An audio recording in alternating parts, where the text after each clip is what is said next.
Good morning everyone. Welcome to Civil Daily Platform. This is 19th lecture in the series of hydraulics. We were going with open channel flow और हम लोगों ने open channel flow almost finish कर लिया है. सिर्फ दो topic जो है हमारे open channel flow में, ये दोनों हम लोगों को पढ़ना है. First is analysis of hydraulic jump in rectangular channel and second is gradually varied flow.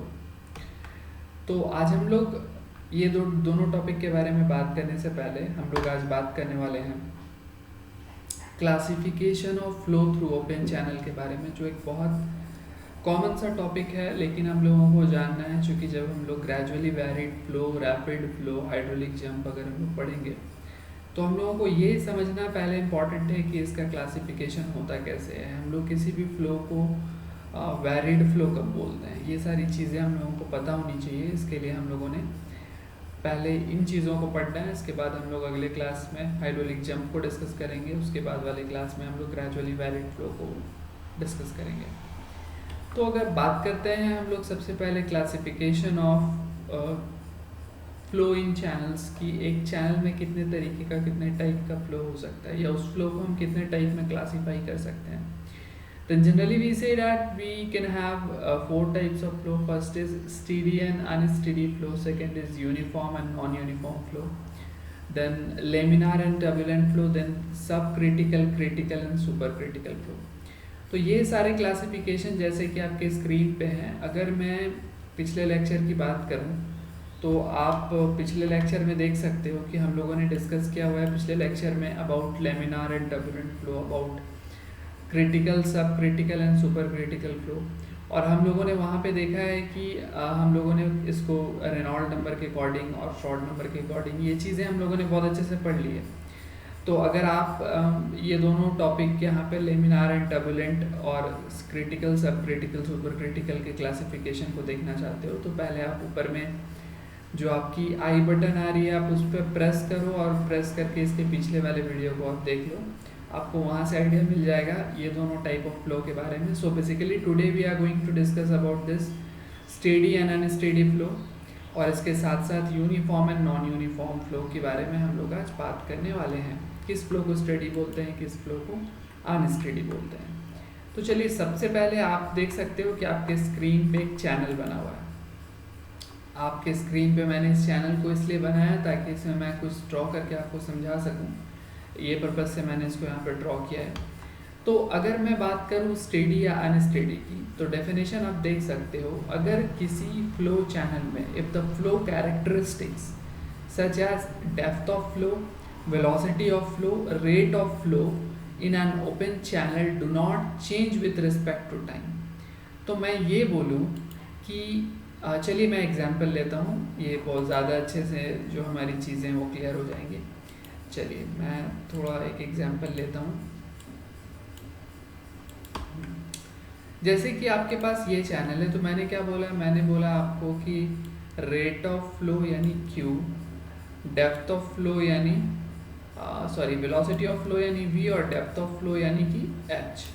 तो ये जो तीन है ना, यानी कि आपकी जो डिस्चार्ज है, आपकी जो वेलोसिटी है और आपकी जो हाइट है, हाइट का मतलब ये हाइट की मैं बात कर रहा हूँ, बेड से ये जो हाइट है, अगर ये किसी टाइम पीरियड में कांस्टेंट होती है, इसका मतलब कि मैं बोल रहा हूँ t is equal to 5 minute. Suppose मैं एग्जांपल ले रहा हूँ एक, तो मैं ये बोल रहा हूँ कि 5 मिनट के ड्यूरेशन में from the first second to last 4 minute and 59 second, उस ड्यूरेशन में क्या होता है कि आपकी डिस्चार्ज, आपकी वेलोसिटी और आपकी हाइट, ये तीनों जो होगी वो कांस्टेंट होगी, है ना, वो कांस्टेंट है, इसमें किसी भी तरह का वेरिएशन नहीं आए. तो इस तरह के फ्लो को हम लोग क्या बोलेंगे, स्टेडी फ्लो बोलेंगे.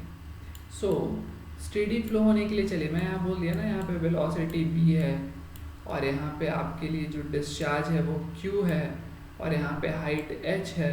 ये तीन अलग अलग फैक्टर है और ये तीनों फैक्टर अगर विथ रिस्पेक्ट टू टाइम अगर चेंज ना हो, इसका मतलब ये कि change in discharge with respect to change in time ये क्या हो, ज़ीरो हो. और इसी तरीके से change in velocity with respect to time, change in height with respect to time, ये सारी चीज़ें अगर ज़ीरो हो इसमें किसी भी तरह का वेरिएशन नहीं आ रहा हो, कांस्टेंट हो, तो उस फ्लो को हम लोग क्या नेम करेंगे? उस फ्लो को हम लोग बोलेंगे स्टेडी फ्लो। उस फ्लो को हम लोग क्या नेम करेंगे? Steady flow. What about unsteady flow? अगर अनस्टेडी बोल रहे हैं, इसका मतलब कि ये तीनों कंडीशंस या ये तीनों में से कोई भी कंडीशंस फुलफिल नहीं होगा, कोई भी एक कंडीशन। तो दिस इज़ नॉट लाइक कि दो कंडीशन फुलफिल हो गया एंड थर्ड वन फुलफिल नहीं हो रहा है, so your flow will be steady और अनस्टेडी। आप एक बात अच्छे से समझ लो कि जब हम लोग अनस्टेडी फ्लो की बात कर रहे हैं और हम लोग या फिर स्टेडी फ्लो की बात कर रहे हैं, तो आपके पास जो तीन फ्लो कैरेक्टरिस्टिक्स है ना, जिसमें कि पहला डेप्थ डिस्चार्ज है, दूसरा वेलोसिटी है और तीसरा डेप्थ है, यानी कि मैं इसको एच भी लिखता हूँ। तो ये तीनों एक दूसरे से इंटर रिलेटेड है। अगर आपकी डेप्थ वेरी करेगी तो आपकी वेलोसिटी भी वेरी करेगी, और अगर आपकी वेलोसिटी और डेप्थ वेरी करेगी तो आपकी टोटल डिस्चार्ज भी वेरी करेगी। तो ये तीनों इंटर रिलेटेड है, ऐसा नहीं है कि कोई एक चेंज होगा दूसरा कांस्टेंट रहेगा। आपने स्पेसिफिक एनर्जी इक्वेशन पढ़ा है ना, मैं उसके बारे में भी कल बात करूँगा, जिसमें कि मैं पढ़ा था H प्लस v²/2g। मैं क्या बोला था? मैं बोला था कि ये स्पेसिफिक एनर्जी है। मैं स्पेसिफिक एनर्जी लास्ट क्लास में पढ़ा था। तो आप देखोगे H और v²/2g जो है ये इंटरलिंक्ड है, चूँकि एनर्जी तो कांस्टेंट होती है। तो मैं यहाँ से बोल सकता हूँ, आपको इतनी सारी चीज़ें अगर नहीं समझनी है तो आपको एक्स्ट्रा लोड नहीं लेना है। आप ये समझ लो, अगर मैं स्टेडी फ्लो की बात कर रहा हूँ, in that case you can say that velocity, discharge and height with respect to time will be 0। तो आप यहाँ पे क्या बोलोगे? चेंज क्या होने वाला है? 0 होने वाला है, then flow will be steady. और अगर चेंज 0 नहीं हो रहा है, चेंज जो है वो it is not equal to 0, तो फ्लो क्या होगी? आपकी अनस्टेडी होगी। So this is about steady and unsteady. Now we will discuss about uniform and non uniform flow. तो आप किस फ्लो को यूनिफॉर्म बोलते हो, किस फ्लो को नॉन यूनिफॉर्म बोलते हो? उसको यहाँ पे थोड़ा देख लेता हूँ। आप क्या बोलते हो? If for a flow given in a channel velocity of flow, note करोगे, velocity of flow, depth of flow, depth का मतलब h, और अगर मैं बोलूँ स्लोप ऑफ द चैनल, जिसको कि मैं बोलता हूँ I, तो ये जो है ये तीनों फैक्टर क्या हो? कांस्टेंट हो, तो उस तरह के चैनल को हम लोग क्या बोलते हैं? यूनिफॉर्म बोलते हैं। तो चलिए एक बार इमेज से समझ लिया जाए, है ना, तो चीज़ें क्लियर हो जाएंगी। यहाँ पे तो आपको इक्वेशन लिखा है, लेकिन मैं इसको क्या करता हूँ? इमेज से समझने की कोशिश करता हूँ। चलिए, तो आप यहाँ पे देख सकते हो कि मेरे पास चैनल है। मैंने क्या कहा? मैंने कहा कि आपके पास मैं दो अलग अलग क्रॉस सेक्शन मान लेता हूँ ना। चलिए, पहला क्रॉस सेक्शन यहाँ और दूसरा क्रॉस सेक्शन यहाँ, और यहाँ से यहाँ की डिस्टेंस कितनी है? s। तो मैं बोलूँ कि इस s डिस्टेंस में अगर वेलोसिटी चेंज ना हो, मतलब कि change in velocity with respect to change in distance, यो चेंज इन क्रॉस सेक्शन, ये क्या होना चाहिए? 0 होना चाहिए। Change in height with respect to change in space या change in distance is equal to क्या होना चाहिए? 0 होना चाहिए। Change in slope with respect to change in distance, ये क्या होना चाहिए? 0 होना चाहिए। तो अगर ये तीनों फैक्टर आपको 0 मिल रहा है तो उस फ्लो को हम लोग क्या बोलेंगे? यूनिफॉर्म। या अगर ये तीनों फैक्टर आपको 0 नहीं मिल रहा है तो वहाँ पे इसको हम लोग क्या बोलेंगे? Non uniform flow. तो यूनिफॉर्म फ्लो होने के लिए क्या ज़रूरी है कि एक डिस्टेंस में आपकी जो वेलोसिटी है वो चेंज ना करे। मतलब कि यहाँ पे वेलोसिटी अगर 5 मीटर पर सेकंड है तो इस पॉइंट पे भी आगे 5 मीटर पर सेकंड होना है। हाइट में किसी तरह का वेरिएशन ना हो, जिसको मैं डेप्थ बोलता हूँ, और आपकी जो आई है यानी कि स्लोप वैल्यू है उसमें किसी तरह का कोई चेंजेस ना हो। So this kind of flow is known as uniform flow, and इसका उल्टा जो इस कंडीशन को फुलफिल ना करे that is non uniform flow. लेकिन अब हम लोग बात करने वाले हैं ग्रेजुअली वैरिड फ्लो या रैपिड फ्लो के बारे में। तो रैपिडली वैरिड फ्लो, और रैपिडली वैरिड फ्लो को ही हम लोग यहाँ पे हाइड्रोलिक जंप भी बोलते हैं ना। ये दोनों एक ही है, कुछ हम लोगों को यहाँ समझना है, थोड़ा सा माइनर सा डिफरेंसेस है। लेकिन अगर मैं बात करूँ कि what is gradually varied flow, what is rapidly varied flow, तो मैं आपको ये बोलूँगा कि पहले आप यहाँ से ग्रेजुअली और रैपिडली को टर्म को हटा दो। तो ये क्या आ गया, ये आ गया वैरिड फ्लो। तो फर्स्ट मैंने अभी पढ़ा आपके आपके पास, आप देख सकते हो कि मैं अभी आपको जस्ट डिस्कस किया यूनिफॉर्म फ्लो। तो uniform flow is a kind of constant flow, है ना। तो जो फ्लो आप बोलोगे यूनिफॉर्म नहीं है, वो फ्लो क्या किस कंडीशंस के अकॉर्डिंग आने वाला है, वो फ्लो आइदर जो फ्लो यूनिफॉर्म नहीं है वो नॉन यूनिफॉर्म होगा, या जो फ्लो अगर मैं यूनिफॉर्म को कांस्टेंट फ्लो बोल रहा हूँ तो ये क्या होने वाला है, वैरिड फ्लो होने वाला है।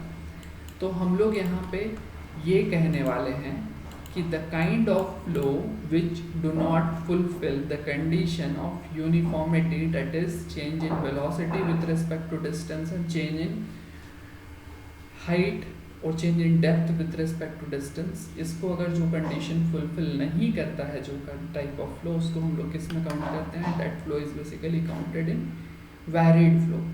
अब अगर हम लोग वैरिड फ्लो की बात करते हैं तो ये वैरिड फ्लो कितने टाइप का हो जाता है उसको समझना है, और which one is gradually varied flow and which one is rapidly varied flow, इसके बारे में हम लोग अभी बात करने वाले हैं यहाँ पे। तो आपने ये बहुत अच्छे से आपने देख लिया कि अगर मैं बोल रहा हूँ वैरिड फ्लो तो आप ये बोलोगे change in velocity with respect to space, ये इक्वल टू 0 नहीं होगा, आप ये बोल सकते हो। दूसरा क्या बोलोगे आप, change in height with respect to distance, ये भी क्या होने वाला है, ये भी 0 नहीं होने वाला है। ये दो चीज़ें आप बोल सकते हो। तो ये कौन सा कंडीशन है, ये वैरिड फ्लो का कंडीशन है। ओके, चलिए मैं ये दो चीज़ आपको यहाँ पे लिख दिया।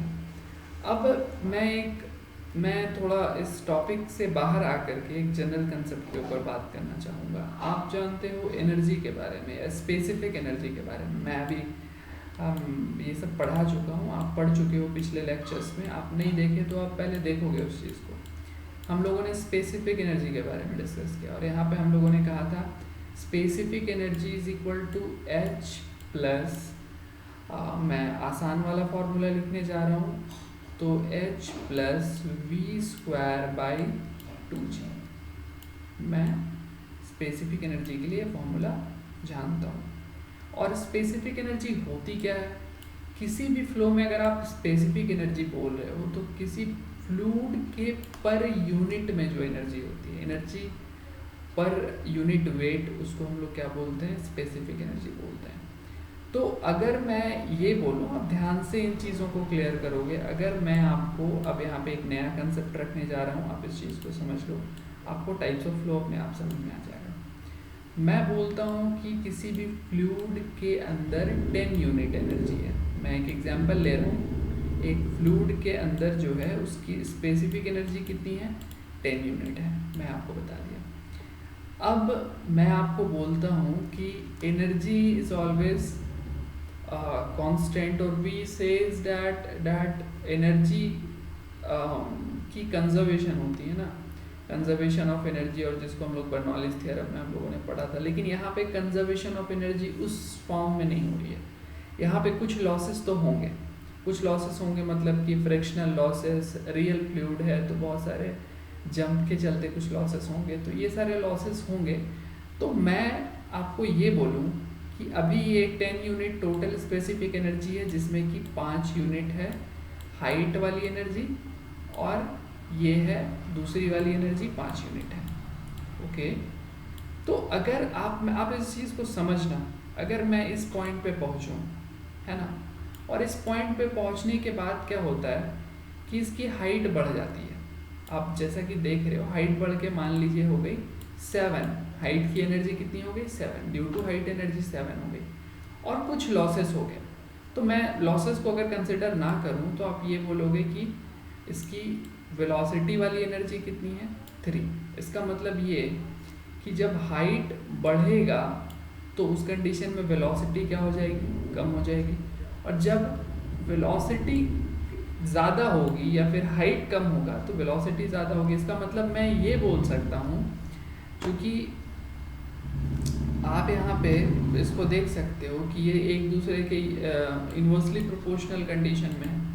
तो मैं आपके सामने एक और नॉर्मल सा एग्जांपल आपको ले रहा हूँ, ये कोई मतलब सिंपल सा एक थियोरेटिकल एग्जांपल है, आपको ध्यान में रखना है। आप जानते हो कि जब हम लोग जब एक कहीं से वाटर का फ्लो आ रहा है ना, चलिए मैं बना के दिखाता हूँ, इस चीज़ को समझ लोगे तो आगे की चीज़ें क्लियर हो जाएगी। मैं बोलता हूँ कि इधर से आपको वाटर का फ्लो आ रहा है और एक कांस्टेंट वेलोसिटी से आ रहा है और कांस्टेंट हाइट इसका मेंटेन है, तो आप उस कंडीशन में फ्लो को क्या बोलते हो? Uniform flow. लेकिन उसी के आगे क्या होता है कि आप एक ऑब्स्टेकल या डैम क्रिएट कर देते हो। तो आप जहाँ पे डैम क्रिएट करते हो वहाँ पे क्या होता है कि वाटर को एक ऑब्स्ट्रक्शन मिल जाता है। अब जब वाटर को ऑब्स्ट्रक्शन मिलेगा तो यहाँ पे क्या होगी? वाटर की वेलोसिटी कम होगी। ओके, वेलोसिटी कम हो जाएगी, यहाँ पे वेलोसिटी डाउन चली जाएगी, और जब वेलोसिटी डाउन जाएगी इन दैट केस हाइट क्या होगा? उसका हाइट राइज करेगा। ओके, तो आप समझ रहे हो एनर्जी कंजर्वेशन सिस्टम से, एनर्जी हालांकि कंप्लीट कंजर्वेशन सिस्टम फॉलो नहीं होता ओपन चैनल फ्लो में, but some form of energy is only get wasted or get converted into another form, बाकी एनर्जी लगभग कांस्टेंट होती है।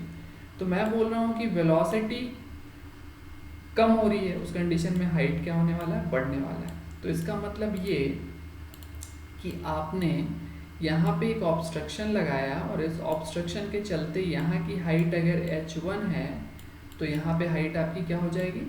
यहाँ पे हाइट आपकी h2 हो जाएगी, और ये h2 क्या होने वाला है? h1 से बड़ा होने वाला है। सो this is non uniform flow, क्योंकि आप क्या देख रहे हो? आप देख रहे हो h dh by ds with respect to space is not equal to 0 है। तो ये क्या है? Non uniform flow. So it is a varied flow. लेकिन अब हम लोग बोलते हैं कि वैरिड फ्लो दो तरह की है। अब आप देख रहे हो यहाँ पे इसकी हाइट कम ज़्यादा हो गई, तो वैरिड फ्लो दो तरह की है। First is rapidly varied flow, second is gradually varied flow. तो हम लोग क्या करते हैं, पहले इस दोनों के डेफिनेशंस को देखते हैं, चीज़ें और अच्छे से समझ में आएगी। आप देखते हो rapidly varied flow is defined as low, defined that low, sorry यहाँ पे एफ छूटा हुआ है ना, यहाँ पे आप इसको नोट डाउन करोगे तो मैं एफ लिख लेना, ये छूट चुका है यहाँ पे, ये टाइपिंग एरर है, यहाँ पे एफ लिख लेना। ओके, मैं थोड़ा अच्छे से लिख देता हूँ, आप यहाँ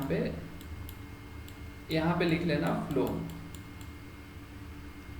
ओके, तो मैं अगर इसको पढ़ूँ तो आप देख सकते हो कि ये उस टाइप का फ्लो है जहाँ पे डेप्थ जो है वो एब्रप्टली चेंजेस हो जाता है चैनल के लेंथ के अकॉर्डिंग, जब कहीं पे कोई ऑब्स्ट्रक्शन प्रोवाइड किया जाता है तो, और ये बहुत छोटे से लेंथ में होता है। और जब डेप्थ स्लोली चेंज होता है तो उसको हम लोग क्या बोलते हैं? Gradually varied flow. और ये चीज़ें अभी यहाँ रुकने वाली नहीं है, we will discuss this two topics in very details, एक लेक्चर दोनों के ऊपर होगा। तो मैं जस्ट आज आपको इंट्रोडक्शन बता रहा हूँ कि किस टाइप के फ्लो को हम लोग क्या नेम करने वाले हैं। आप देख सकते हो कि जब मैं बोल रहा हूँ, जब यहाँ से यहाँ आप देखें, आपने देखा कि वेलोसिटी आपकी जो है वो स्लोली डिक्रीज कर रही है, और हाइट यहाँ से यहाँ क्या हो रहा है? ये स्लोली इंक्रीज कर रहा है। यहाँ से यहाँ क्या होने वाला है? हाइट इंक्रीज और वेलोसिटी डिक्रीज, और ये बहुत स्लोली होने वाला है ओवर अ लॉन्ग डिस्टेंस। तो जब ओवर अ लॉन्ग डिस्टेंस ये सारी चीज़ें होती है तो उसको हम लोग क्या बोलते हैं? उसको हम लोग बोलते हैं ग्रेजुअली वैरिड फ्लो। मतलब इसमें चेंजेस कैसे हो रहा है? ग्रेजुअली हो रहा है, धीरे धीरे हो रहा है। और जब मैं बोलता हूँ ये अचानक से आपकी जो हाइट की डिफरेंस है वो क्या हो गई? हाइट क्या हो गई? हाइट बहुत कम हो गई अचानक से, और तो इस कंडीशन में क्या होगी? इसी के ऑपोजिट वेलोसिटी बहुत बढ़ जाएगी, है ना। तो यहाँ पे जो अब्रप्टली या तुरंत जो चेंजेस होता है उसको हम लोग रैपिड फ्लो बोलते हैं। So this two topic basically rapid flow and gradually varied flow has been discussed, and it was just introduction. We have not derived any formula, हम लोगों ने कुछ derive नहीं किया, हम लोगों ने just introduction देखा। और कल के क्लास में हम लोग डिस्कस करेंगे gradually varied flow के बारे में, और gradually varied flow में हम लोग कुछ derivations भी करने वाले हैं कि what is actually how you will calculate this length, इस बारे में बात करेंगे। लॉसेस कितनी होती है उस टर्म में बात करेंगे। फिर रैपिडली वैरिड फ्लो यानी हाइड्रोलिक जंप की एनालिसिस करेंगे। तो ये सारी चीज़ें हम लोगों को पढ़नी है।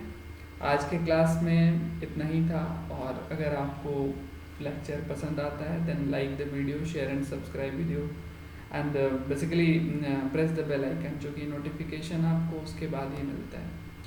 तो आज के लिए इतना ही, थैंक यू।